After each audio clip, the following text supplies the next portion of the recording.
The prestigious Geoffrey Harris Prize is awarded to an established researcher in the field of neuroendocrinology and is the first of this kind in Europe. And it is the privilege of the Secretary of the Society and European Society of Endocrinology to chair the committee who decides about the prize. And this year's recipient is Christos Mantzoros. Christos Mantzoros graduated is Greek and graduated in Athens, and then he moved to the US, where he underwent a number of other specialization courses, master degrees, PhDs, and he is now professor of medicine at Harvard Medical School and Boston University School of Medicine. He currently also serves as the Chief of Endocrinology, Diabetes and Metabolism at the Boston Veteran Affairs Healthcare System and the Director of the Human Nutrition Unit of the Division of Endocrinology, Diabetes and Metabolism at Beth Israel Diaconess Medical Center. Dr. Mantzoros is also the Director of the Veteran Affairs Boston Healthcare System Fellowship Program with Boston University Medical Center. He has served as a board member, an advisor, or head of the scientific advisory boards of non-profit foundations, as well as government and private entities. He also serves as the editor-in-chief of the journal Metabolism and is on the editorial board of several scientific journals worldwide. His research has resulted in more than 600 publications in Medline, more than 150 publications under the collaborative Look Ahead research group, more than 200 chapters and reviews, and has received more than 49,000 citations. And he has an H index of 114. Very remarkable. And it is my pleasure to ask Professor Mantzoros to give his talk on novel pathways regulating neuroendocrine function, energy homeostasis, and metabolisms in humans.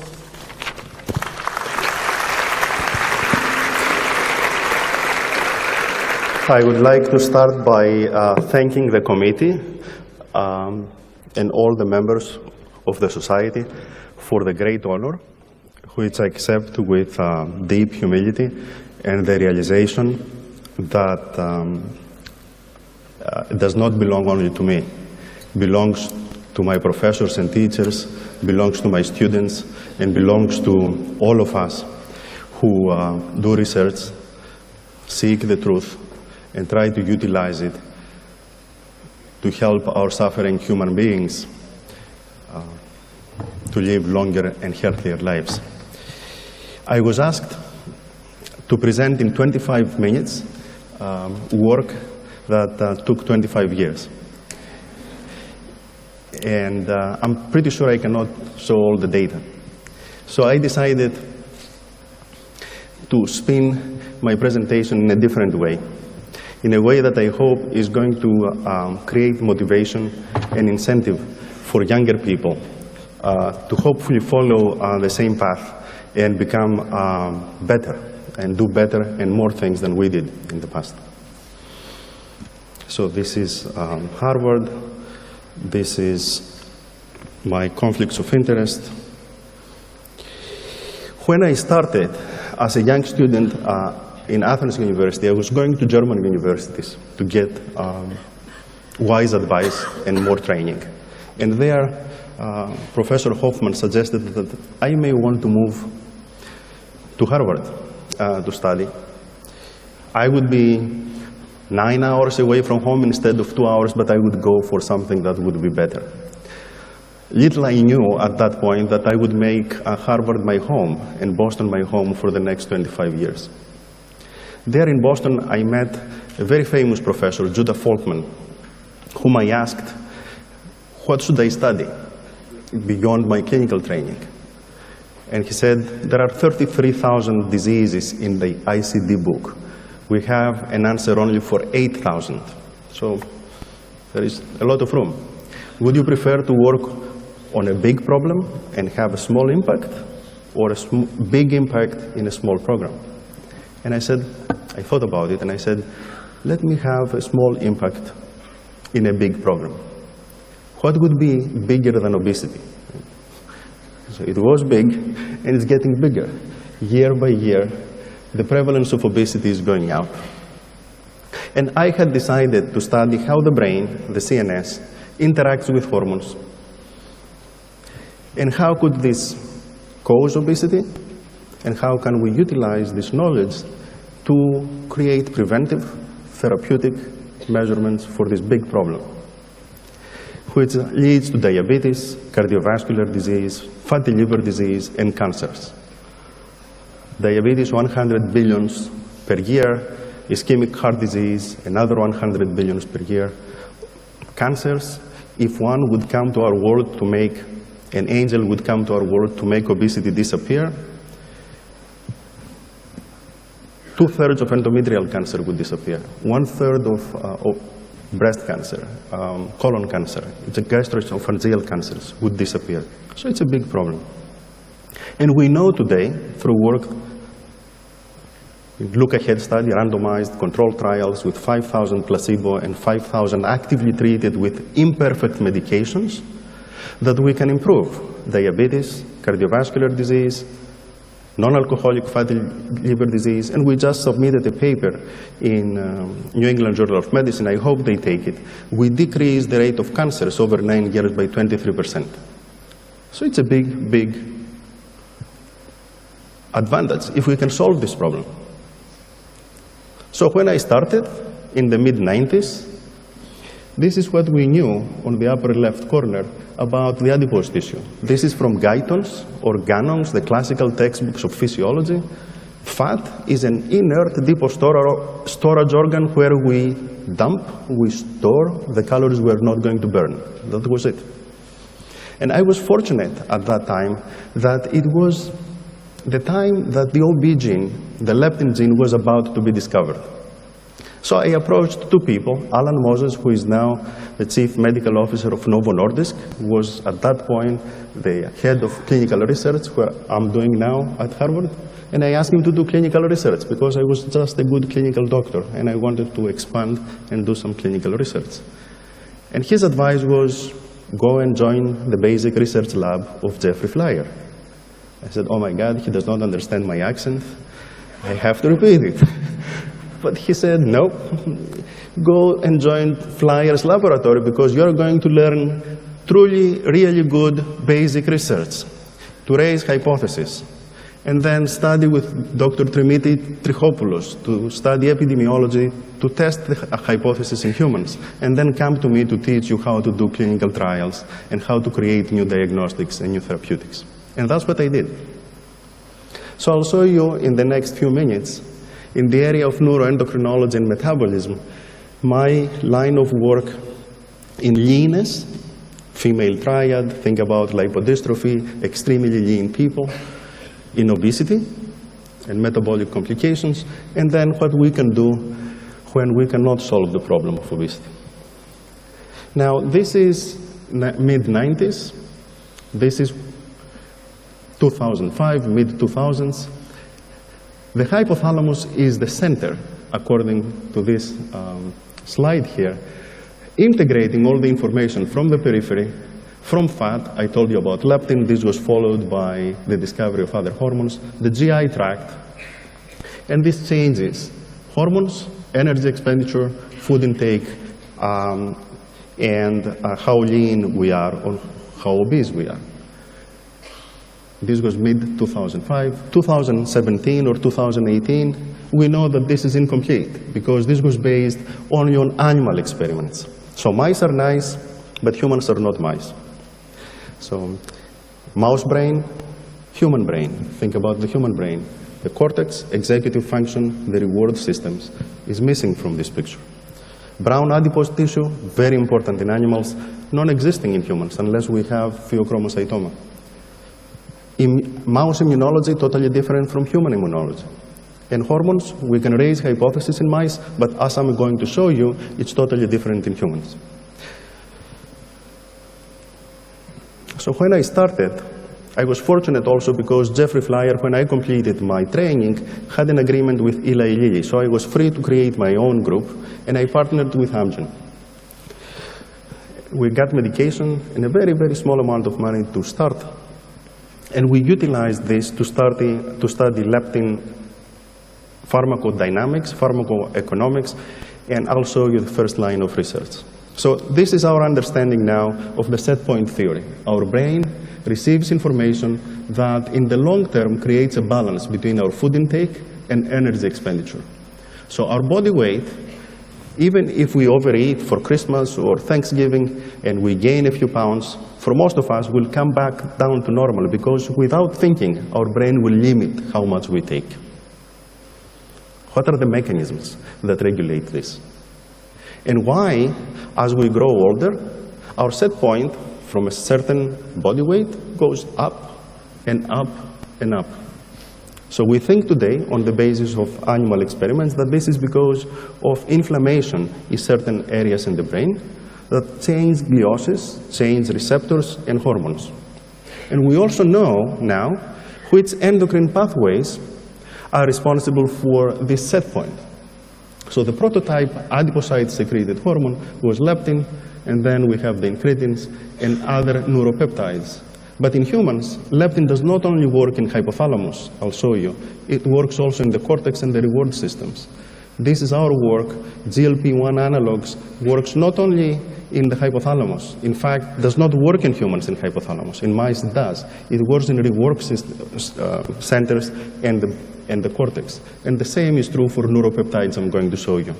So our work over the years, and I'll show you in a few minutes, a few slides, shows that if we take less energy in, either because we want to diet or because we are starving in third world, certain hormones are decreased. So the hypothalamic pituitary gonadal axis is shut off because it makes no sense to procreate if we are starving. Our growth hormone goes down, we don't build muscle. Our TSH and thyroid goes down because we need to decrease our metabolism, and our cortisol levels in the long term will go up because this is a stress hormone.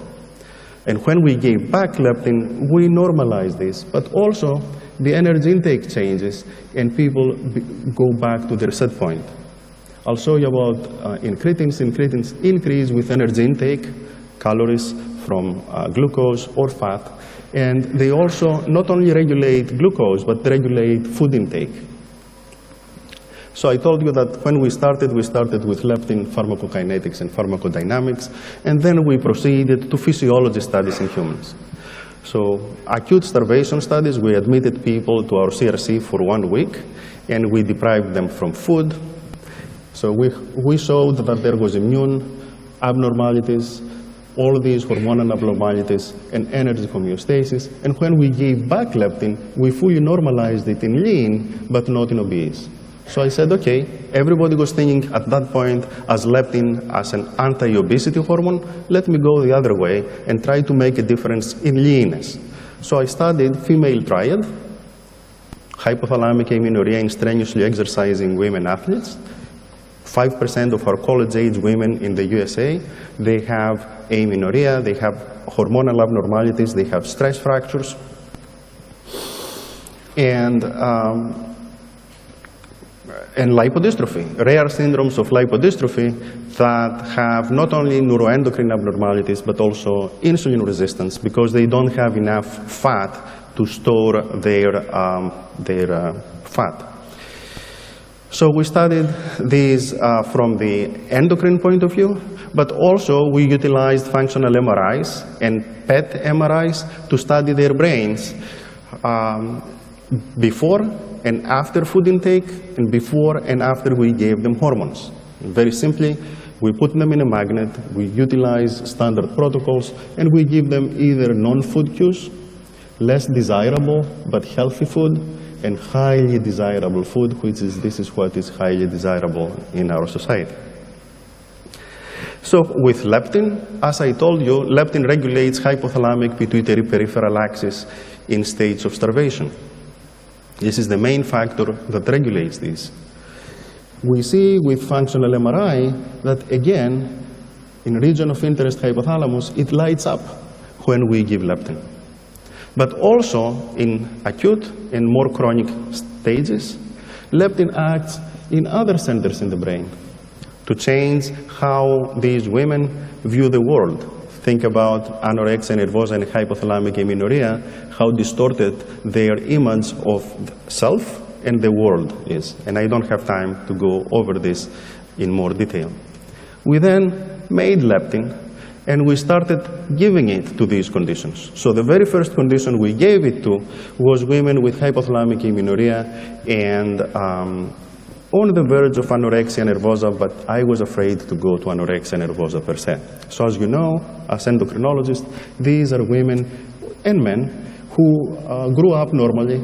They develop from pre-puberty to a pubertal level of FSH, LH, and other hormones, but then they start having imbalance of their energy intake and energy expenditure. They become lean, they have low leptin levels, and they have all these neuroendocrine abnormalities, infertility, thin bones, and Th1, Th2 imbalance of their immune system. They suffer from stress fractures, although they think they are athletic and they are very healthy. So when we gave them leptin, in a series of papers, going from very short and small to be safe, because no one knew about the safety of the hormone at that point, to randomized, very long clinical trials, we've shown that by giving back leptin in replacement doses, we fully normalize the neuroendocrine function of these women, and in the long term, we also normalize their bone densities. So these women have osteoporosis, their bone densities go up as we give leptin, start decreasing when we discontinue leptin, and they continue going up to result in about 6% of increase in bone density. In a group of women that we had no treatment for osteoporosis at that point. We also tried to push the doses of leptin to supraphysiological. And only if we push leptin levels to supraphysiological, higher than levels than we should have, these women start losing weight. So leptin decreases body weight in lean people, it works in normal people, it works in overweight people, but severe obesity is resistant to leptin. So with the exception of the very rare families with congenital complete leptin deficiency, for whom leptin is now indicated and available out there, most obese people are resistant. And I'll tell you what we know about obesity in a minute.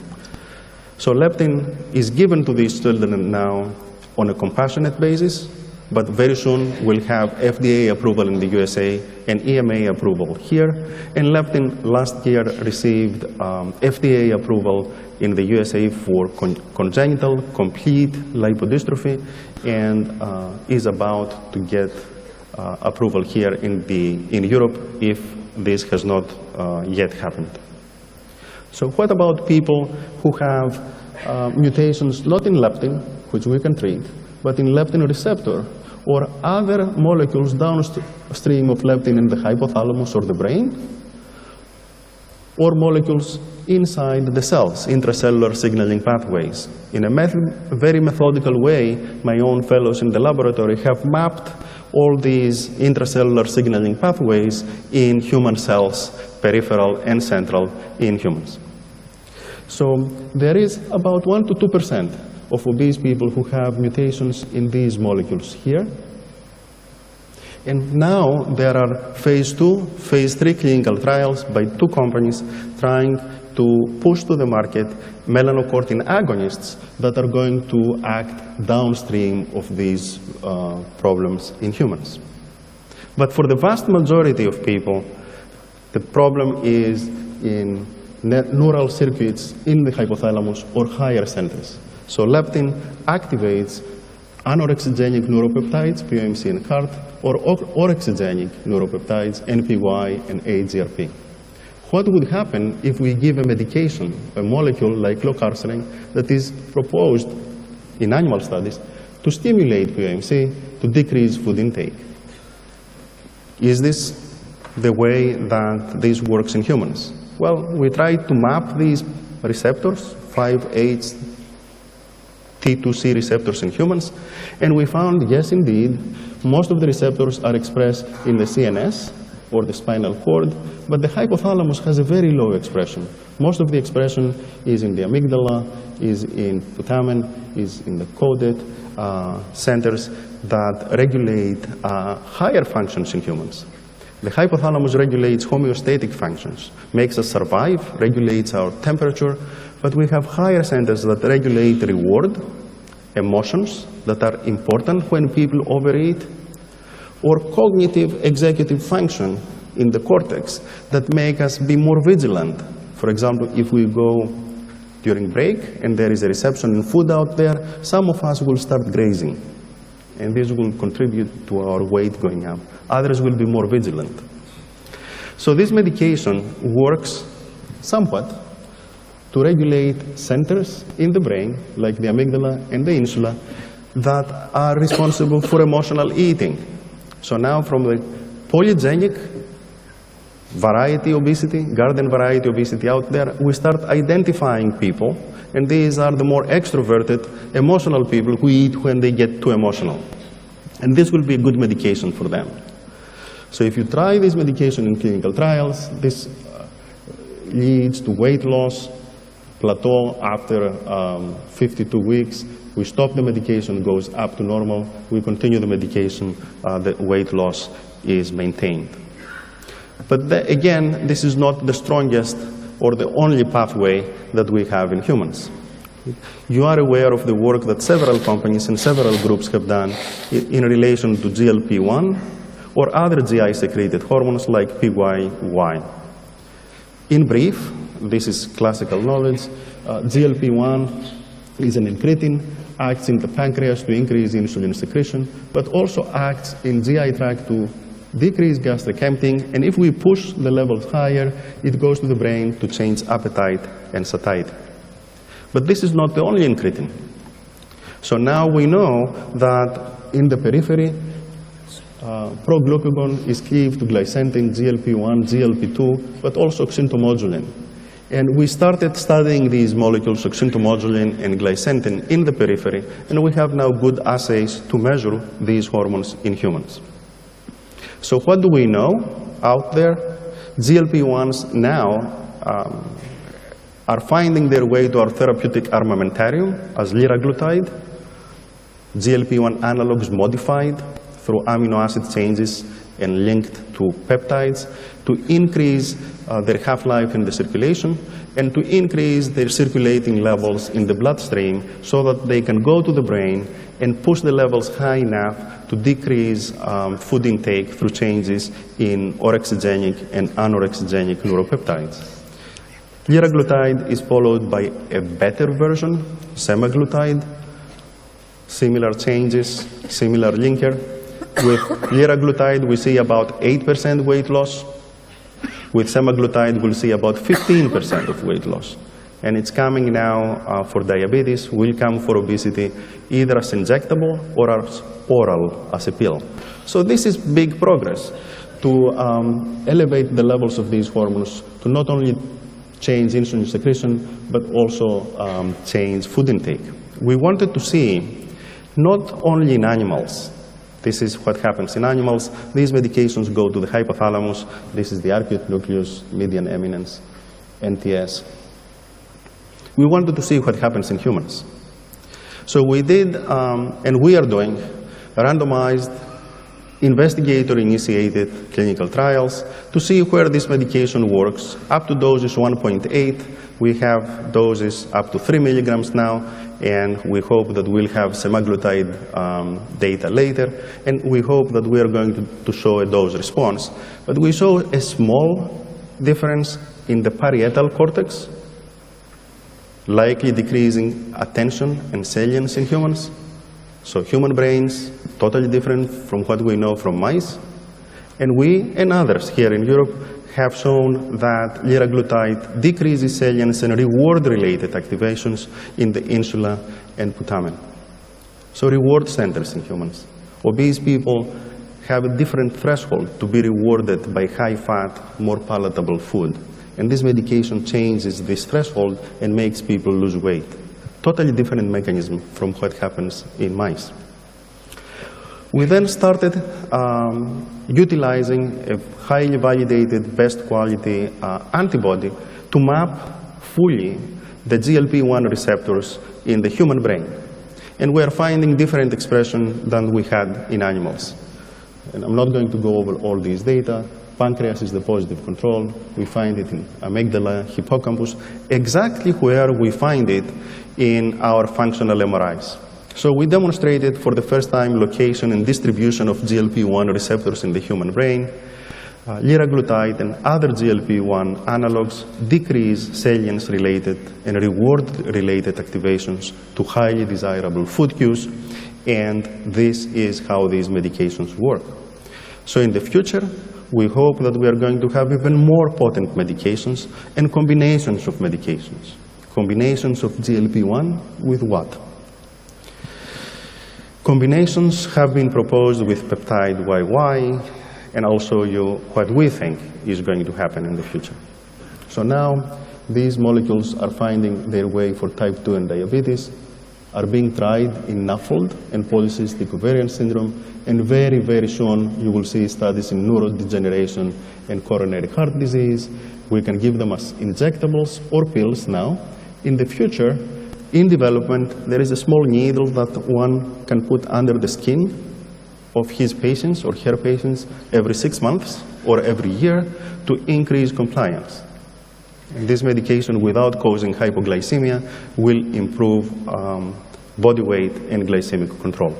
So very briefly, in the next 4 minutes, I'm going to tell you the pathway, the paradigm we use now to find which other medications we need to add to GLP-1 to go from 8 or 15% of weight loss with medications to 35% that we see with crude surgeries these days. So lap band, very good method, restrictive, does not change hormone levels. Roux-en-Y and sleeve gastrectomy, even better in terms of weight loss, and they change hormone levels. So if we find these hormone levels, can we make them and give them back to people instead of doing surgeries? And that's what we are trying to study. So this is all patients, sleeve gastrectomy, Roux-en-Y. PYY goes up in a dose response and time response manner. This is 3 months, 6 months, 12 months. Ghrelin goes down. GLP-1 goes up. This is expected, goes up, helps people keep down their body weight. But look at the increase of GLP-1 and look at what happens with oxyntomodulin and glycentine. They go up much higher. So if one utilizes mathematical modeling, one can see that there is a larger variance of the weight loss over 1 year or 6 months, 1 year, or 5 years that we can see if we focus on glycentine and oxyntomodulin than GLP-1. And there is an additive effect of PYY, GLP-1, oxyntomodulin, glycentine. So mathematical modeling would predict that tomorrow, either in my lab or big pharmaceutical companies that are much more efficient and much more effective, they would be working on oxyntomodulin, glucagon, glycentine to do 3 things. Modify amino acids to increase affinity to the receptor, modify amino acids to decrease clearance so that the levels go up, and modify the molecule to have longer acting compounds. And these will be the combinations that are coming down the road tomorrow. So to finish in the next 2 minutes, I told you that in a manner of precision medicine, we have now leptin for neuroendocrine function. We have developing melanocortin agonists for the other 2% of people, but for the garden variety, we need to leverage GI-secreted and in the future, muscle-secreted molecules that I don't have time to talk about to regulate this. So melanocortin, leptin, new GLP analogs, SGLT2 inhibitors, and dopamine reuptake inhibitors in the brain will be the combination therapies in the future. What if we cannot treat obesity? The last 2 or 3 minutes of my presentation. Central obesity leads to low adiponectin. We have done physiology studies in animals and humans. This leads to IGF-1. We were the first to show IGF-1 linked with cancers, inflammatory cytokines, adipokine changes. After physiology, pathophysiology, we decided to intervene here and create and develop a medication that would increase the levels of this insulin sensitizer adiponectin. But adiponectin is a molecule that is very, very difficult to make. It's post-translationally modified, circulates in trimers and hexamers. It's a nightmare. No company, no investigator can make it for humans. So what can we do? We can create either adiponectin receptor agonists or medications that would go to fat cells to stimulate them and create more adiponectin. In endocrinology, if something is low, we try to increase it. If something is high, we try to normalize it. And we elected the second path. So when people were trying to create TZDs and pan-agonists, we worked with a very, very small molecule, INT-131, which we took through preclinical studies, phase 1, phase 2 proof of concept studies in humans. It's a very safe, non-thiazolidine medication that increases adiponectin levels more than any other medication that we know of. And in large, 620 people, randomized clinical trials in diabetics, this is results from this study, we have shown that this medication decreases blood sugars more than pioglitazone of 45 without any side effects. So this medication is moving now to phase 3 clinical trials for metabolic diseases, more than one. I cannot say more at this point. And this is work that after the initial stages, we cannot do this in academia. We create companies, and the companies take this to the market. So Harvard creates a company every other week, and MIT creates a company every week. So having said that, it has been a very beautiful experience and travel over the past 25 years that I have been in Boston. And I thank this professor in Frankfurt who suggested that I go to Boston. And I think that I have had the opportunity to train people to discover a few neuroendocrine mechanisms, and through them, a few medications that are finding their way to our therapeutic armamentarium. And I would strongly recommend it to any young person who is aspiring to help their suffering fellow human beings, to dedicate his or her life not only to seeing patients, because we can help one person at a time, not only to teaching, because we can help a few people at a time by creating good students, but by discovering things, creating new diagnostics, new medications, because you can help millions of people, even if they don't know who worked day and night to create the medications they use every day. Thank you very much.